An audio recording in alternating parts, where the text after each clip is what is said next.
آپ یہ دیکھ لیں کہ مریم نواز صاحبہ ملک سے باہر تھیں،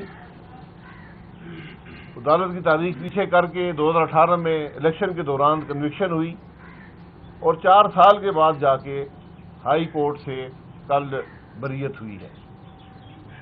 کیس کے حقائق پہلے دن سے پورا پاکستان جانتا تھا کہ یہ جھوٹے کیس ہیں، ان کی کوئی حقیقت نہیں ہے۔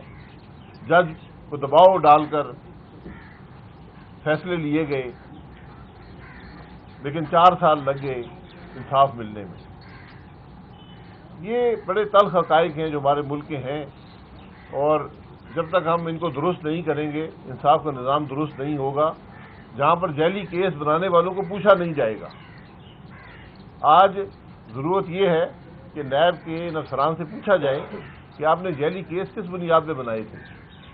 کیا آپ کو انویسٹیگیشن کا طریقہ نہیں آتا؟ اگر آپ نے دباؤ میں بنائے ہیں تو یہ بتائیں کس نے دباؤ ڈالا۔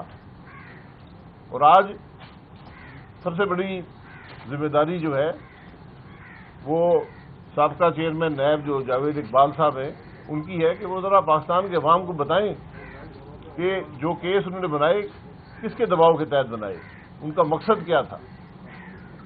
یہ کیس مذاق نہیں ہے، آپ نے لوگوں کی زندگیاں تباہ کی ہیں، اس کا جواب ان حضرات کو دینا پڑے گا۔ اور جو دوسروں کو انویسٹیگیٹ کرتے ہیں ذرا اپنا حساب بھی دے دیں، اور جاوید اقبال صاحب پاکستان کے عوام کو بتائیں کہ ان کے اثاثے ہیں کیا، وہ اثاثے انہوں نے کہاں سے بنائے ہیں۔ احتساب کرنے والوں کو خود سب سے پہلے جواب دہ ہونا پڑتا ہے، لیکن یہاں بدقسمتی ہے کہ احتساب کرنے والے اپنے آپ کو قانون سے بالا سمجھتے ہیں، لیکن یہ معاملات زیادہ دیر چلتے نہیں ہیں۔ ایک دن جواب دینا پڑتا ہے اور ان حضرات کو جواب دینا پڑے گا۔